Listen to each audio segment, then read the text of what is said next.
तेरा वचन रोटी मेरी, तेरा वचन पानी मेरा। तेरा वचन रोटी मेरी, तेरा वचन पानी मेरा। खाकर मैं भूखा न रहूं, खाकर मैं भूखा न रहूं, पीकर मैं प्यासा न रहूं। मेरे यीशु यीशु, मेरे यीशु यीशु, मेरे यीशु यीशु, मेरे यीशु यीशु।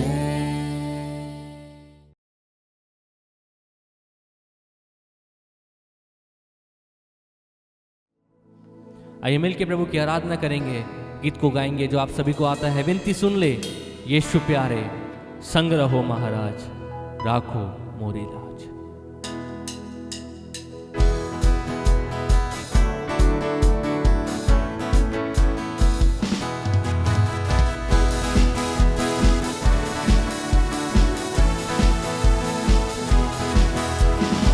विनती सुन ले यीशु प्यारे, विनती सुन ले यीशु प्यारे, विनती सुन ले यीशु प्यारे, विनती सुन ले यीशु प्यारे। मोहे संग रहो महाराज, अब तुम राखो मोरी लाज। प्रभु तुम राखो मोरी लाज, राखो मोरी लाज। यीशु तुम राखो मोरी लाज। विनती सुन ले यीशु प्यारे, विनती सुन ले यीशु प्यारे। मोहे संग रहो महाराज, अब तुम राखो मोरी लाज। प्रभु तुम राखो मोरी लाज, राखो मोरी लाज। यीशु तुम राखो मोरी लाज।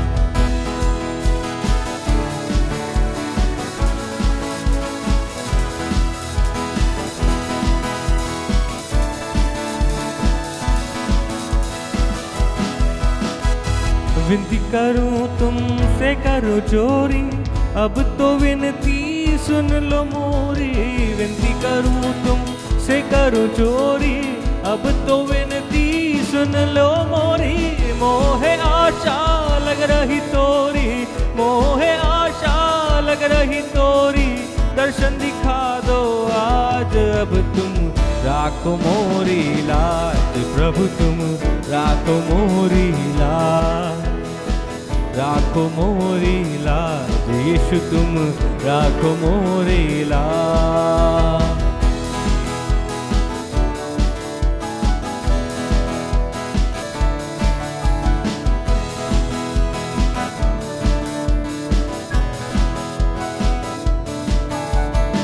आपका मैं शहदा कहलाऊं, आस लगी तोरे दर्शन पाऊं। आपका मैं शहदा कहलाऊं, आस लगी तोरे दर्शन पाऊं। युग युग आपका मैं गुण गाऊं, युग युग आपका मैं गुण गाऊं। मेरे यीशु महाराज, अब तुम राखो मोरी लाज। प्रभु तुम राखो मोरी लाज, राखो मोरी लाज। यीशु तुम राखो मोरी लाज। विनती सुन ले यीशु प्यारे, विनती सुन ले यीशु प्यारे। संग रहो महाराज, अब तुम राखो मोरी लाज। प्रभु तुम राखो मोरी लाज, राखो मोरी लाज। यीशु तुम राखो मोरी लाज। प्रभु तुम राखो मोरी लाज। प्रभु तुम राखो मोरी लाज।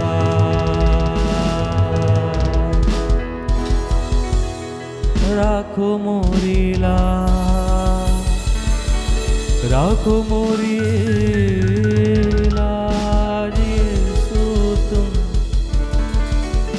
राखो मोरी।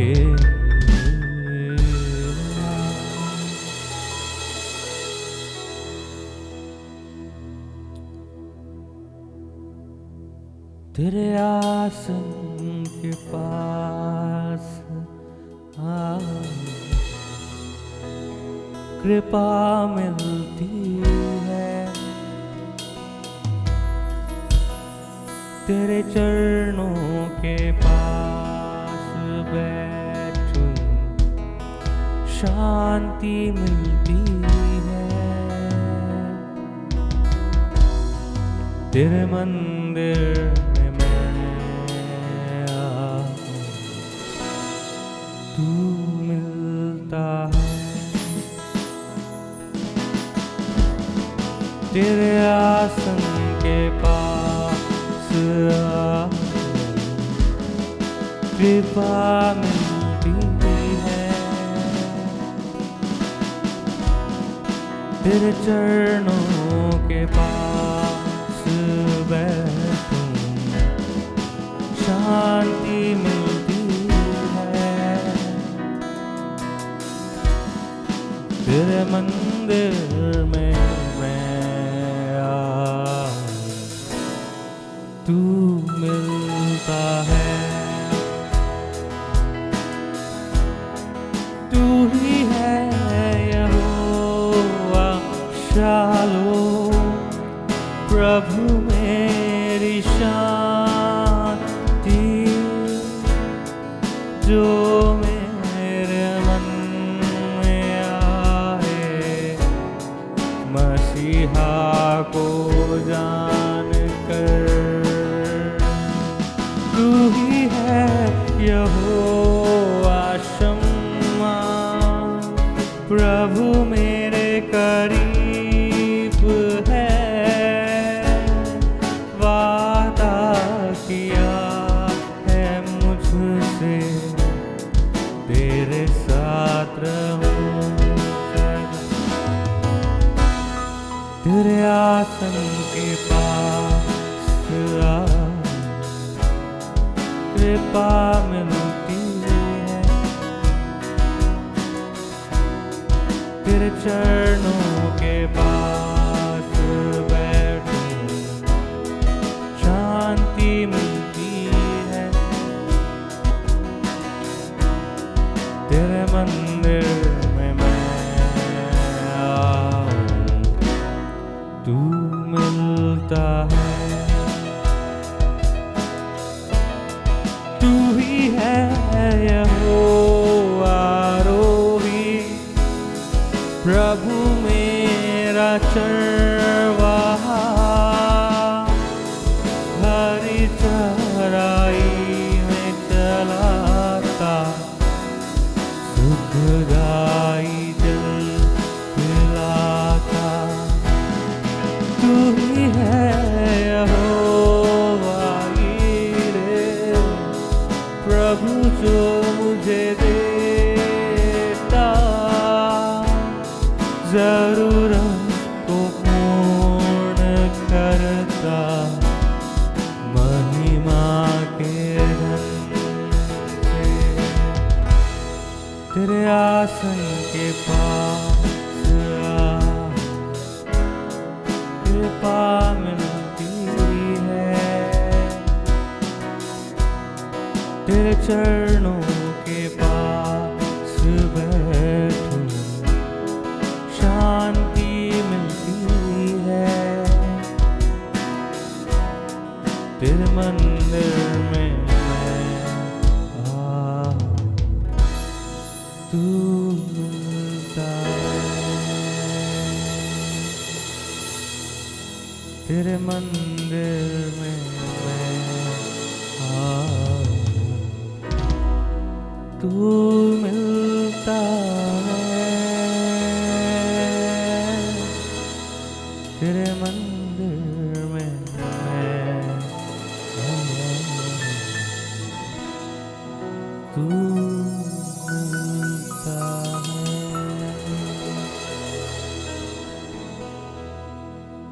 तू मिलता है।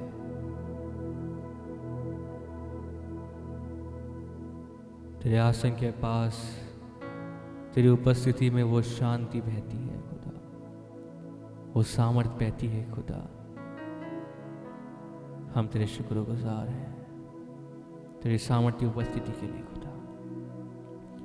आइए प्रभु के दास के द्वारा उसके जीवित कलाम को अपने आप को सुनने के लिए तैयार करें, और जब उसका वचन आता है तो उसे अपने जीवन में रिसीव करें, ताकि वो वचन हमारे जीवन में फलवंत होने पाए। आइए वचन को सुने।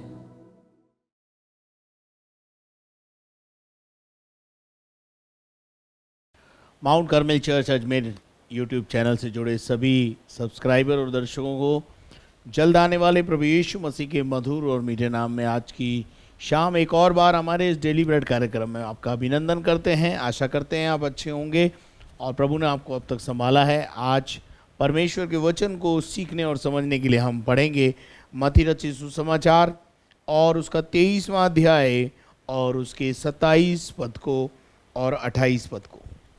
हे कपटी शास्त्री और फरीसियों, हाँ। तुम पर हाय, तुम चूना फिरी हुई कब्रों के समान हो, जो ऊपर से तो सुंदर दिखाई देती हैं, परंतु भीतर मुर्दों की हड्डियों और सब प्रकार की मलिनता से भरी हैं।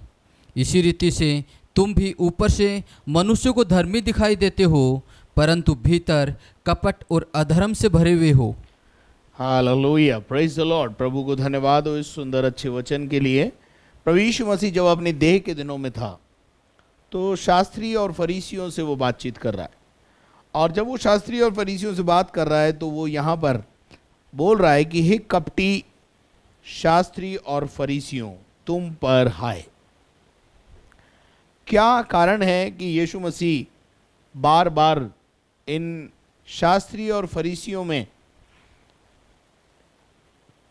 कमी को देख रहा है और कमी को बता रहा है और उनके गलत कामों के ऊपर एम्फसाइज कर रहा है जो वो करते हैं? अब यहाँ पर हम एक और काम को देखेंगे जो आज शाम हमें अध्ययन करने के लिए प्रभु ने वचन दिया है कि 27 पद में परमेश्वर का वचन कहता है, कपटी शास्त्री और फरीसियों, तुम पर हाय, तुम चूना फिरी हुई कब्रों के समान हो, जो ऊपर से तो सुंदर दिखाई देती है, परंतु भीतर मुर्दे की हड्डियां और सब प्रकार की मलिनता से तुम भरे हुए हो।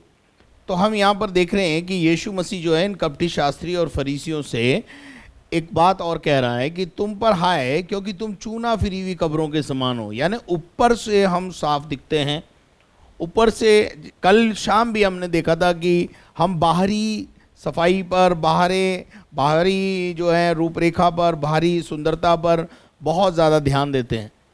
और आज भी शाम परमेश्वर प्रभु यीशु मसीह एक और उदाहरण देकर हमें बता रहा है कि तुम पर हाय, क्योंकि तुम चूना फिरी हुई कब्र के समान हो। यदि आप कभी मसीहों के कब्रिस्तान में गए हो, और विशेष तौर से अगर आप किसी त्यौहार के ऊपर गए हों, तो आप देखेंगे कि वो जो कब्रिस्तान है वो बहुत ही सुंदर दिखाई देता है। वो सुंदर इसलिए दिखाई देता है कि सब रिश्तेदार थोड़े समय पहले, त्यौहार से पहले, उनकी कब्रों को संवारते हैं। उनकी कब्र के ऊपर पुताई करना, उनकी कब्रों के ऊपर जाकर उनको कब्रों को संवारना, उनकी जो है रिपेयरिंग करना, और रिपेयरिंग के बाद जो है वो उसको जो है साफ़ सफाई करने के बाद और उसके ऊपर जो है पुताई करते हैं। और कब्रिस्तान मानो ऐसा लगता है जैसे जगमगाता हुआ स्वर्ग जैसा कोई आभास होता है, बहुत सुंदर दिखाई देता है। लेकिन अगर उस कब्र को खोदा जाए तो आप वहां पर खड़े भी नहीं रह पाएंगे। क्या आप मेरी बात को समझ रहे हैं? अगर कब्र को खोदा जाए तो आप वहां पर खड़े भी नहीं रह पाएंगे। ऐसा बाइबल में लिखा है कि एक मनुष्य जब चुपचाप रहता है तो उसकी परख नहीं हो पाती कि वो आदमी का स्वभाव कैसा है, लेकिन जब वो बोलता है तो बोलने से उसका स्वभाव का पता चल जाता है कि वो बोलने में धीमा है, तेज है। तो इसलिए बाइबल में नीति वचन का लेखक बोलता है कि जो चुप रहने वाला व्यक्ति है वो बुद्धिमान गिना जाता है। तो बोलने से पता चलता है कि ये बुद्धिमान है या नहीं बोलने वाला है, या किस प्रकार का बोलने वाला है। तो हम उसकी बोली से उसकी पहचान बना लेते हैं कि ये किस स्वभाव और किस प्रकार का आदमी है। अब यहाँ अगर हम देखते हैं कि जो चूना फिरी हुई कब्रों की उपमा यीशु मसीह ने दी है, वो बिल्कुल वैसे ही दी है जैसे हमारे जीवन के अंदर हम ऊपर से अपने आप को बहुत साफ करते हैं, अपने आप को सजाते हैं, संवारते हैं, लीपा पोती करते हैं। अक्सर मैं अपने प्रचार में बोलता हूँ कई बार, और मैं आज फिर एक और बार बोलना चाहता हूँ कि कई सालों से फेयर एंड लवली लगा रहे हैं, कई सालों से फेयर एंड लवली लगा रहे हैं, ना फेयर हुए ना लवली हुए, ठीक है ना। तो हम अपने आप को ऊपर से बहुत सजाते हैं, संवारते हैं, परंतु परमेश्वर ये चाहता है कि जो मलिनता हमारे अंदर भरी हुई है, कड़वाहट अंदर भरी हुई है, जिसमें बदबू आती है, वो अंदर से भी कुछ सफाई हो जाए। परमेश्वर का वचन हमें बताता है, निकाल के हम पढ़ेंगे 2 कुरिन्थियों 7 अध्याय उसके पहले पद से। 2 कुरिन्थियों 7वां अध्याय और उसके हम पहले पद से पढ़ें। अतः हे प्रियो, हाँ जबकि ये प्रतिज्ञाएं हमें मिली हैं, हाँ तो आओ हाँ हम अपने आप को हाँ शरीर और आत्मा की शरीर और आत्मा की सब मलिनता से शुद्ध करें। सब मलिनता से क्या करें? शुद्ध करें। इसका मतलब क्या है? 2 प्रकार की मलिनताएं पौलुस यहां पर बता रहा है। एक मलिनता है जो शारीरिक मलिनता है, और दूसरी मलिनता जो है वो कैसी है? आत्मा की मलिनता। इसका मतलब क्या है? शारीरिक मलिनता को भी दूर करना है और आत्मिक मलिनता को भी दूर करना है। मेरे अजीजों, परमेश्वर का वचन हमें बताता है कि ये जो मलिनता है ये हमारे लिए खतरनाक है। ना तो शरीर की मलिनता रहनी चाहिए। अब देखिए, अगर आप शरीर को साफ नहीं करेंगे, शरीर की सफाई और उन बातों पे ध्यान नहीं रखेंगे, तो आप बीमार पड़ सकते हैं। आपके जीवन में और कई प्रकार की प्रॉब्लम्स हो सकती हैं। शरीर को अगर घाव हो जाए तो उसकी और अगर आप ध्यान ना देंगे तो वो घाव दिन प्रतिदिन बढ़ता चला जाएगा। तो इस प्रकार से वो जो शारीरिक मलिनता है, शरीर के अंदर जो अभिलाषाएं और इच्छाएं हैं जो गलत हैं, उनको रोकना भी जरूरी है। अब रही बात आत्मिक मलिनता। आत्मिक मलिनता एक अपने आप में एक अलग विषय है। आत्मिक मलिनता कैसे आती है? शारीरिक मलिनता के विषय में आप बहुत अच्छी रीति से समझते हैं, है ना। जितने भी पाप हैं ये शरीर के अंदर जो है अगर पाए जाते हैं तो ये शरीर की दशा को बिगाड़ देते हैं। मान लीजिए आपके अंदर क्रोध पाया जाता है। अब क्रोध जो है वो पवित्र आत्मा की देन तो नहीं है, ये काई की देन है? आपके शरीर की देन है। और शैतान ने आपको उकसाया है कि आप गुस्सा करें। अब गुस्सा करने से आपको क्या हुआ?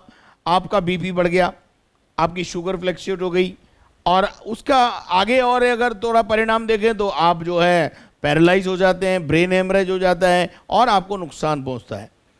तो शारीरिक मलिनता भी आपको दूर करनी है और आत्मा की मलिनता भी दूर करनी है। अब थोड़ा सा मैं बता दूं आपको कि ये आत्मिक मलिनता क्या है। चलिए एक आयत पहले पढ़ेंगे, रोमियो की पत्री 8 अध्याय उसके 5 पद से। क्योंकि शारीरिक व्यक्ति शरीर की बातों पर मन लगाते हैं, जो शारीरिक व्यक्ति है वो शरीर की बातों पर मन लगाता है, और परंतु आध्यात्मिक आत्मा की बातों पर मन लगाते हैं। आध्यात्मिक व्यक्ति आत्मा की बातों पर मन लगाता है। तो इसका मतलब क्या होगा? यहाँ पर एक व्यक्ति शरीर की बातों पर जो मन लगाता है उसे हम बोलते हैं ये वर्ल्डली पीपल है। एक जो आध्यात्मिक बातों पर मन लगाता है तो हम उसको बोल देते हैं स्पिरिचुअल मैन है। आत्मा की बातों पर मन लगाते हैं। आगे बढ़िए। शरीर पर मन लगाना तो मृत्यु है, शरीर पर मन लगाना मृत्यु है, परंतु आत्मा पर मन लगाना जीवन और शांति है। देखिए, शरीर पर मन लगाना क्या बताया पौलुस ने? मृत्यु बता दिया। और आत्मा पर मन लगाना उसने क्या बताया? जीवनदायक बताया, शांति से भर देता है जब हम अपनी आत्मा पर मन लगाते हैं। और क्योंकि शरीर पर मन लगाना, क्योंकि शरीर पर मन लगाना तो परमेश्वर से बैर रखना है। तो परमेश्वर से क्या करना है? बैर रखना बैर है। करना है। और क्योंकि न तो परमेश्वर की व्यवस्था के अधीन है हाँ, और न हो सकता है। आगे। और जो शारीरिक दशा में है, जो शारीरिक दशा में है वे परमेश्वर को प्रसन्न नहीं कर सकते। जो शारीरिक मलिनता का शिकार है। शरीर के कई पाप हैं। जैसे कल मैंने आपको बताया था कि 42 प्रकार के पाप पौलुस अपनी पत्रियों में बार बार अलग अलग बाइफरकेट करता है। वो अगर हमारे जीवन में पाए जाते हैं तो ये शरीर की अभिलाषाओं के कारण पाए जाते हैं। संसार से प्रेम होने के कारण पाए जाते हैं। और जो प्रभु में है वो संसार की बातों में अपने आप को फंसाता नहीं है, वो आत्मा की आवाज सुनता है, आत्मा की बात सुनता है। और शारीरिक दशा में है वे परमेश्वर को प्रसन्न नहीं कर सकते हैं। आगे बढ़ दीजिए। परंतु जबकि परमेश्वर का आत्मा हाँ, तुम में बसता देखिए है पौलुस कहता है कि जब परमेश्वर का आत्मा तुम्हारे अंदर बसता है तो तुम शारीरिक दशा में नहीं, तो तुम शारीरिक दशा में नहीं। अब एक आदमी अंदर से बाहर से यह दावा करता है कि मैं मसीह का हूं, मैं परमेश्वर का हूं, लेकिन अंदर मलिनता भरी हुई है, कड़वाहट भरी हुई है, जलन हसद भरी हुई है, कुड़न भरा हुआ है, ये सब कुछ भरा हुआ है। तो आप काई में लड़ाई और झगड़े हैं, पति पत्नी के बीच में टंटे हैं, तो ये सब क्या है? शारीरिक दशा है आपकी। आप शारीरिक दशा में हैं, परंतु आत्मिक दशा में हो। क्या लिखा है? तुम शारीरिक दशा में नहीं परंतु काय की दशा में हो? आत्मिक दशा में हो। आत्मिक व्यक्ति आत्मा की बातों पर मन लगाता है, आत्मिक व्यक्ति वचन की बात करता है, आत्मिक व्यक्ति आत्मा के वरदानों की बात करता है, आत्मिक व्यक्ति आत्मा के फलों की बात करता है। जो शारीरिक है, जो संसारिक है, वो संसार की बात करता है, जो संसार का है वो पृथ्वी की बातें पर मन लगाता है। इसीलिए पौलुस कहता है कि पृथ्वी की नहीं परंतु स्वर्गीय वस्तुओं की खोज में रहो, क्योंकि तुम मसीह के साथ जिलाए गए हो। कुलुस्सियों 3:1-2 में लिखा हुआ है। तो हम देखते हैं यहाँ पे लिखा हुआ है कि तुम परमेश्वर की आत्मा में जो तुम में बसता है तो तुम शारीरिक दशा में नहीं परंतु आत्मिक दशा में हो। यदि किसी में मसीह का आत्मा नहीं तो वो मसीह का जन भी नहीं है। मसीह का आत्मा क्या है? पवित्र आत्मा। अगर पवित्र आत्मा हमारे जीवन में नहीं है तो हम मसीह के जन भी नहीं है। स्पष्ट रूप से बात है। तो यहां हम देखते हैं दो प्रकार की मलिनता। एक है शारीरिक मलिनता, जो पाप हमारे जीवन में आते हैं, वो हमारे को परमेश्वर से अलग कर देते हैं और हमारे जीवन में खुशबू नुमा कोई चीज नहीं रहती, लेकिन सब चीजों में हमारे जीवन से बदबू आने लगती है, मसीह की निंदा होने लगती है, मसीह की महिमा प्रकट नहीं होती। अब एक और बात है जो है वो आत्मिक मलिनता। आत्मिक व्यक्ति भी कभी कभी मलिनता का शिकार हो जाता है। आत्मिक व्यक्ति भी बदबूदार बातें करने लग जाता है, प्रभु से दूर हो जाता है। वो कैसे होता है मैं आपको बताना चाहता हूं। झूठी शिक्षा आत्मिक मलिनता को हमारे जीवन में लेकर आता है। हमें बनाए तो वो आत्मिक रखेगा लेकिन प्रभु से दूर कर देता है। झूठी शिक्षाएं, फॉल्स टीचर्स, फॉल्स प्रॉफिट्स। नाम हम देख रहे हैं क्या है? प्रॉफिट। प्रॉफिट का मतलब होता है लाभ। एक प्रॉफिट जो होते हैं भविष्यवाणी करते हैं, और भविष्यवाणी जो हमेशा कलीसिया की उन्नति के लिए होती है, लाभ के लिए होती है।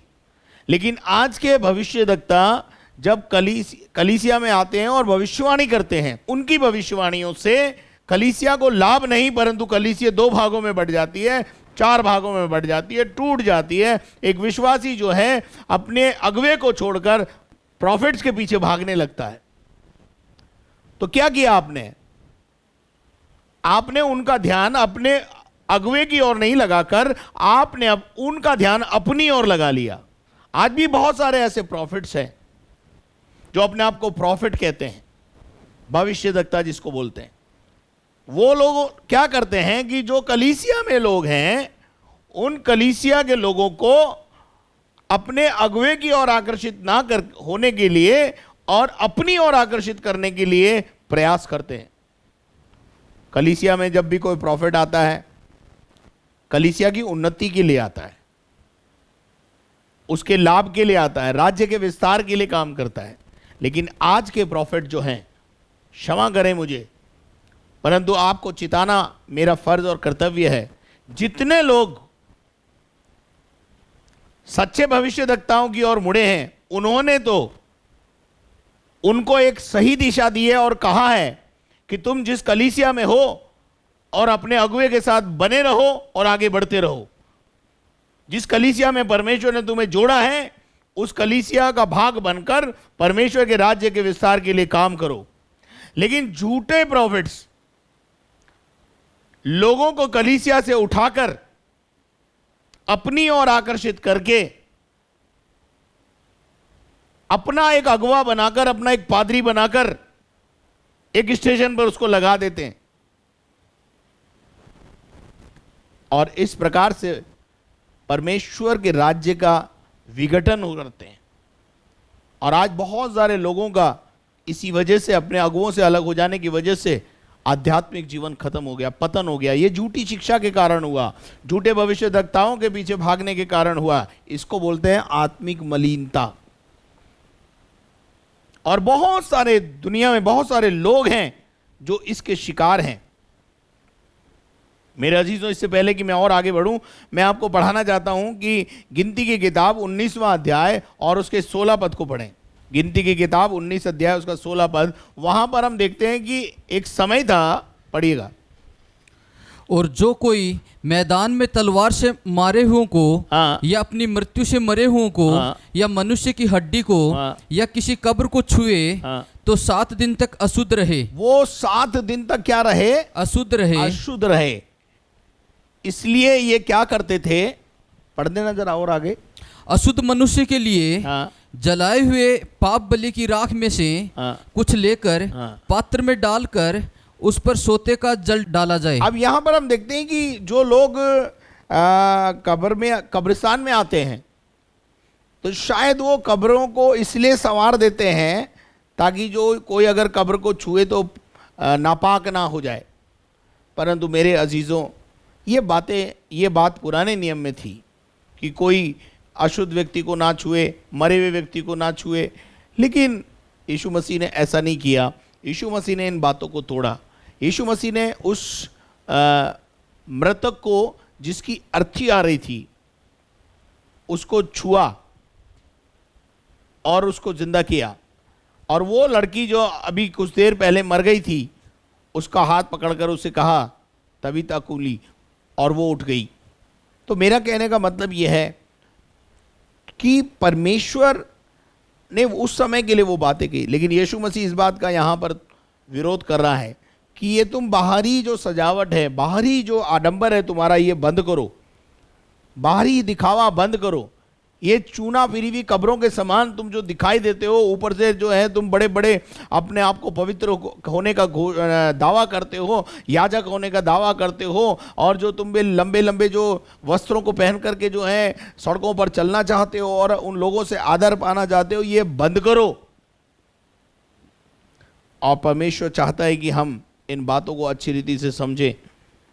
सजाते थे ये, उनको क्या करते हैं? कब्रों को सजाते हैं। लेकिन कब्र को आप कितना भी सजाओ, कितना भी उसे संगे मरमर का पत्थर लगाकर पैक कर दो, अंदर बदबू ही है। लाजर की कब्र पर जब यीशु मसीह आया तो उन्होंने पूछा कि लाजर को कहाँ रखा है? तो उसने बताया कि इस कब्र में रखा है। उसने बोला, इस पत्थर को हटा दो। उसकी बहनों ने बोला, हे प्रभु, उसको मरे हुए 4 दिन हो गए हैं और उसमें से क्या आ रही होगी? दुर्गंध आ रही होगी। कब्र के भीतर मलिनता है, और उस मलिनता को दूर करने के लिए प्रभु कह रहा है। और वो मलिनता कब दूर होगी? जब कोई इंसान अपने आप को ऊपर से नहीं परंतु अंदर से शुद्ध करे। इसलिए यशायाह नबी ने अपनी किताब में कहा कि चाहे तुम्हारे पाप लाल रंग के हों, यशायाह 1:18 में लिखा हुआ है, आओ हम आपस में बातचीत करें, आओ हम आपस में वाद विवाद करें, और तुम्हारे पाप चाहे लाल रंग के हों, चाहे अर्गवानी रंग के हों। पढ़ दीजिए ब्रदर थोड़ा सा। परमेश्वर कहता है, आओ हम आपस में वाद विवाद करें, तुम्हारे पाप चाहे लाल रंग के हों तो भी वे हीम के समान उजले हो जाएंगे, हाँ। और चाहे अर्गवानी रंग के हों हाँ। तो भी वे ऊन के समान श्वेत हो जाएंगे। वचन बोलता है कि अगर तुम्हें अंदर से पवित्र बनना है तो आपको परमेश्वर के पास आना है। आप अपने आप को ऊपर से कितना भी रंग लें, पोत लें, कितना भी सफेद चूना लगा लें, कोई फर्क नहीं पड़ता, अंदर तो बदबू है। और यीशु मसीह आउटर नहीं पर इनर बदलना चाहता है। यजकेल 36:26 परमेश्वर के वचन में ऐसा लिखा हुआ है कि हम जो है तुम्हारे कठोर हृदय को निकालकर मैं तुमको नया मन दूंगा। प्रभु क्या कह रहा है? आज भी प्रभु चाहता है कि हमारा मन नया हो जाए और तुम्हारे भीतर नई आत्मा उत्पन्न करूंगा। पुरानी आत्मा, पुरानी बातें, पुराना स्वभाव प्रभु को नहीं चाहिए। और वो कह रहा है मैं तुम्हें, मेरे पास आ जाओ, मैं तुम्हें नया मन दूंगा और तुम्हारे भीतर नई आत्मा, भीतर की बात कर रहा है, आउटर बात नहीं कर रहा है। और उसके बाद और तुम्हारी देह में से, और तुम्हारी देह में से, अंदर से हाँ, पत्थर का हृदय निकाल कर पत्थर का निकाल कर तुमको मांस का हृदय दूंगा। मैं मांस का हृदय दूंगा। He wants to change us from the inner side. वो हमें अंदर से बदलना चाहता है, वो भीतर की सफाई करना चाहता है। और मैं आपको बताऊं, परमेश्वर के वचन में लिखा है कि उसको अपना खलियान साफ करना आता है। वो जब मंदिर में गया तो उसने अपने मंदिर की सफाई की। सारे जितने कबूतरबाज थे और जितने जो है व्यापारी थे, उनको सबको निकाल कर बाहर करा और उसने कहा मेरा परमेश्वर का जो भवन है वो प्रार्थना का घर कहलाएगा और तुमने इसे डाकुओं की खो बना दिया है। आज शाम जितने डेली ब्रेड में सुनने वाले श्रोतागण हैं मेरे, मैं उनसे कहना चाहता हूं, आज प्रभु यीशु मसीह आपसे अपने आप को अंदर से बदलने के लिए बोलता है, अंदर से।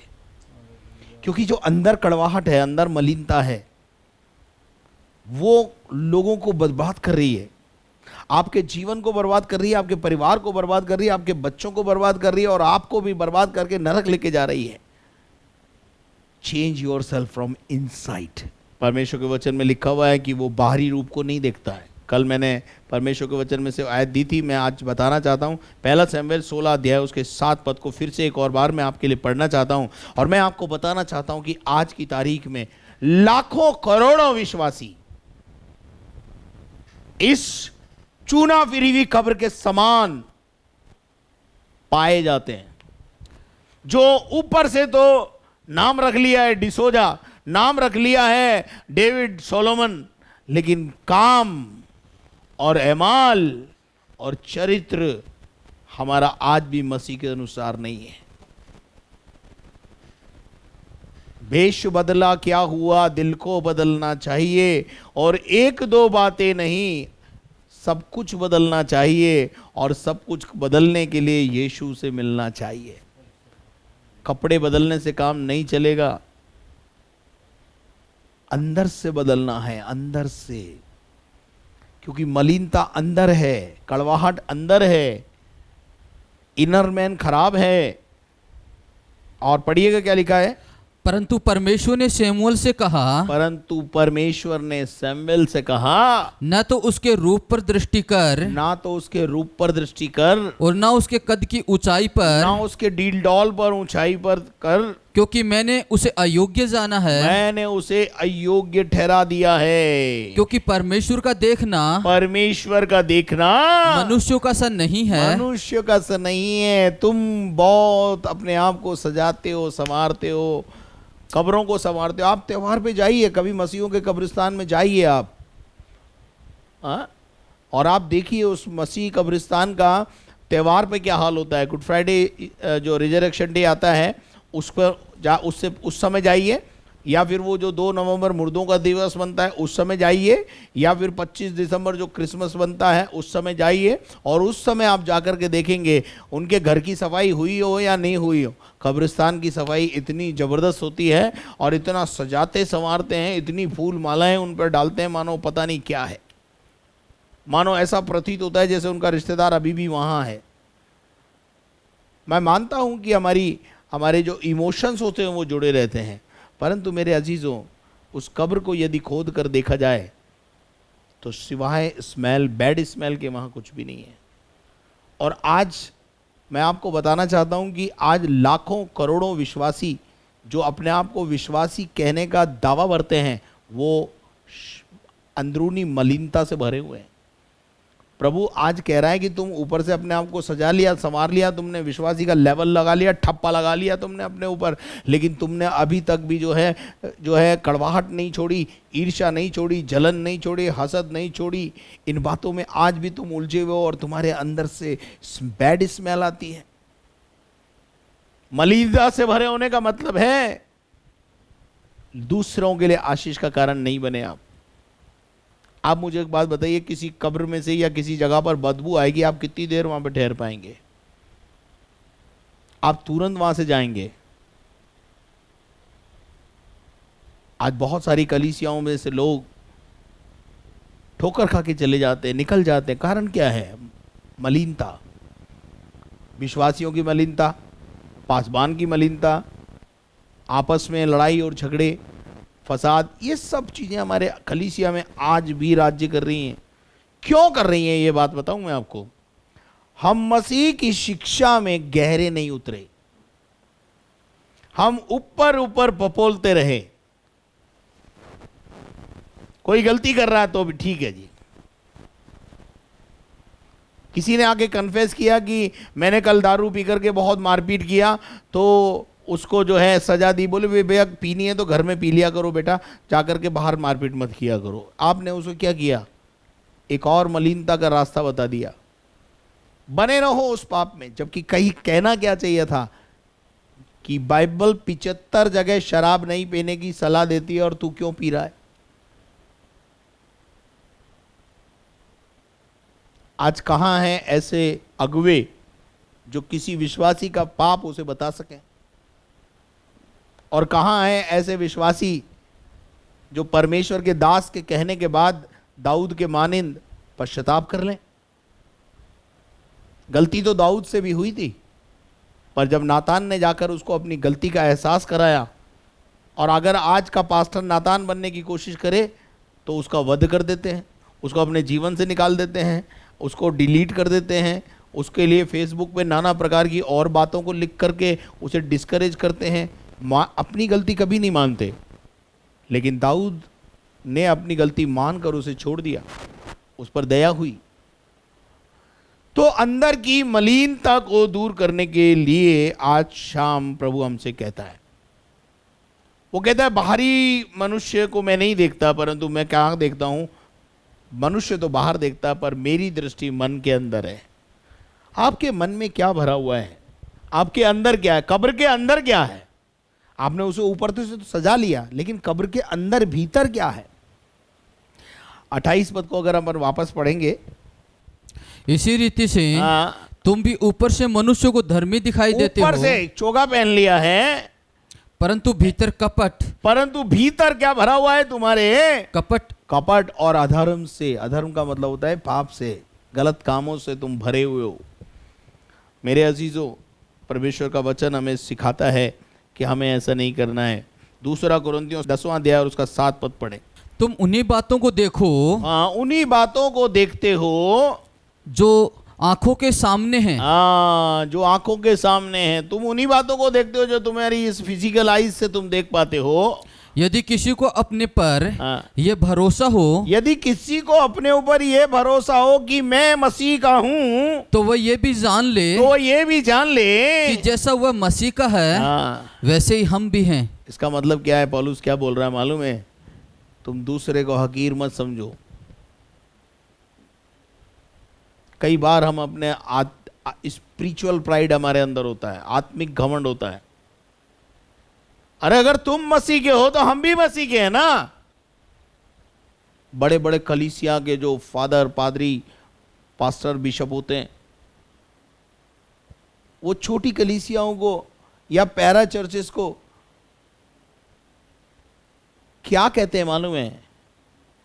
दे don't recognise the para churches. वो उनके साथ व्यवहार नहीं करना चाहते। पैरा चर्च का मतलब क्या होता है पहले से ये समझ लें आप। पैरा चर्च का मतलब ये नहीं है कि जो छोटे चर्च हैं। पैरा चर्चेस का मतलब है जो चर्च को मदद कर रहे हैं किसी भी रीति से। चर्च का क्या मतलब है मालूम है? परमेश्वर के राज्य को।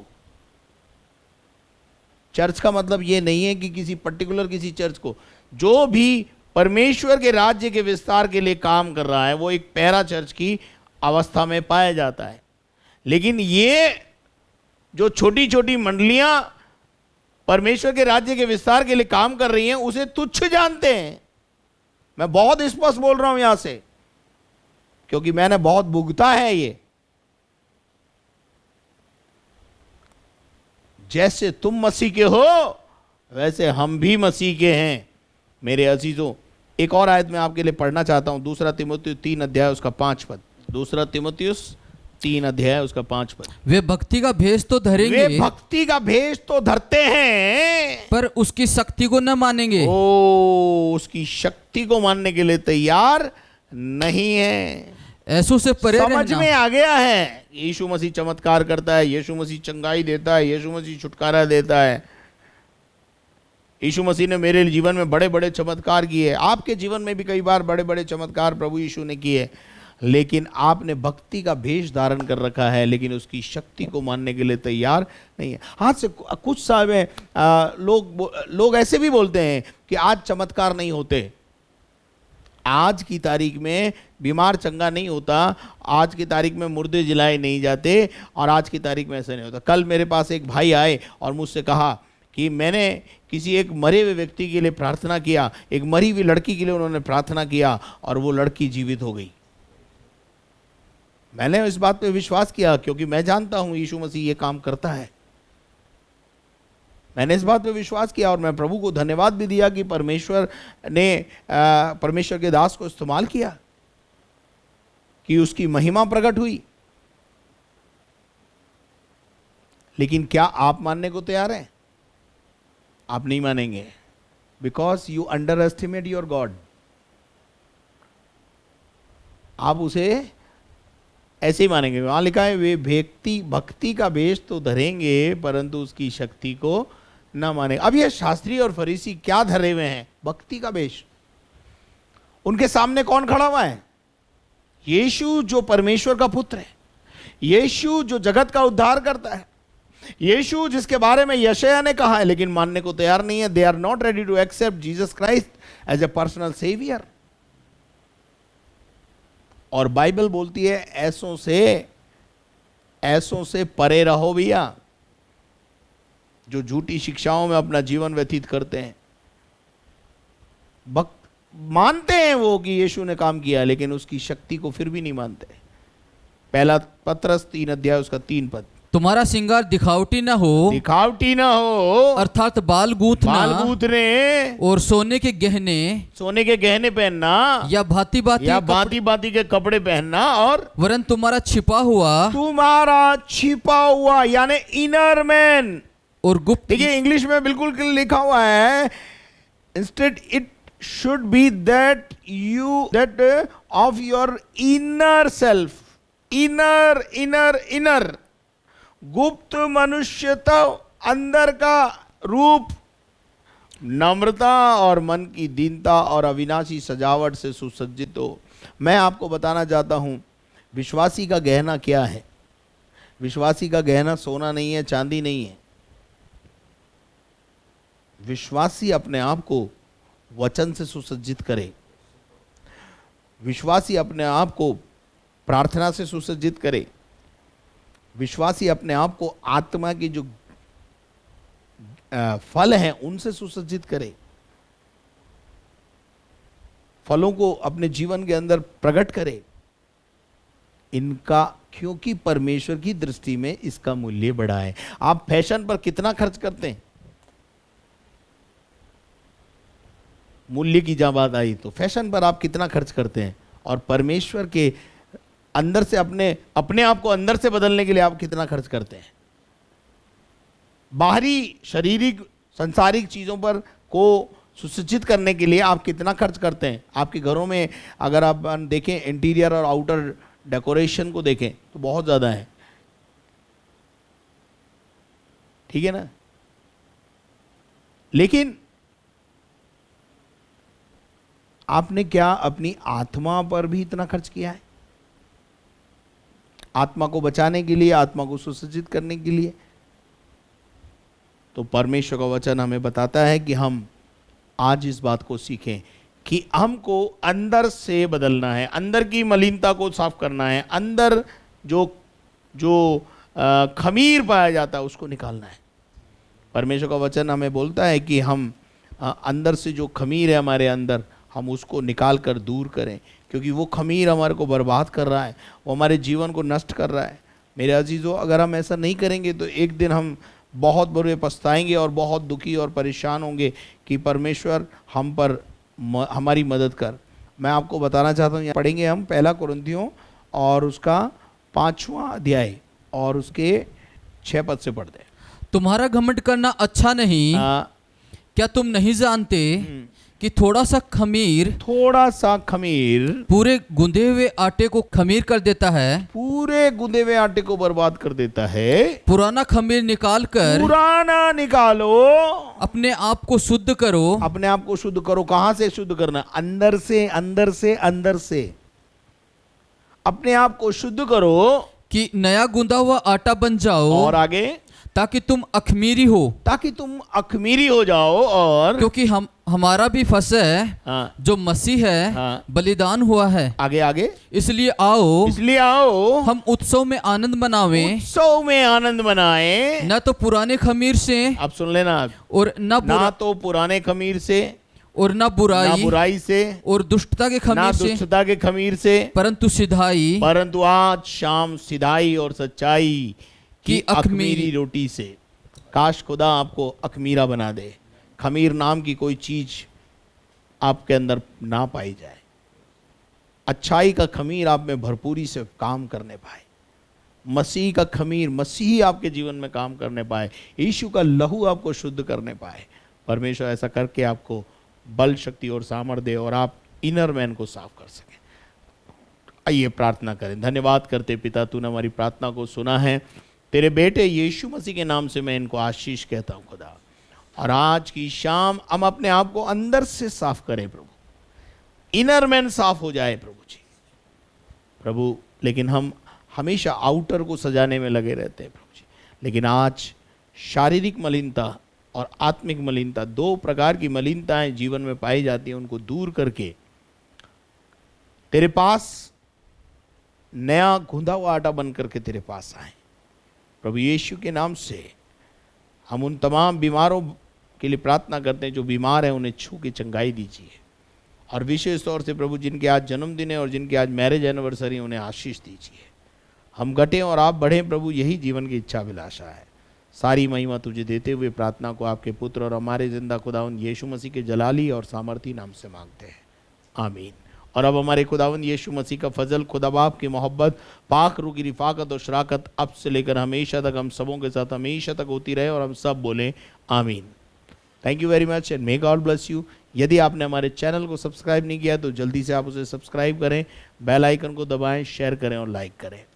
प्रार्थना टावर के नंबर स्क्रीन के ऊपर हैं, आप उनका इस्तेमाल करें। प्रार्थना के निवेदन हमें भेजें, हम जरूर आपके लिए प्रार्थना करेंगे, परमेश्वर आपके लिए काम करेगा। यदि आप हमारे सेवकाई से आशीषित हैं तो हमारे लिए प्रतिदिन अपनी प्रार्थनाओं में हमें याद रखें। और किसी भी आर्थिक सहयोग के लिए बैंक अकाउंट्स की डिटेल स्क्रीन पर हैं, उसे करना ना भूलें। Thank you very much and may God bless you. कल शाम फिर आपके साथ मुलाकात करेंगे। धन्यवाद।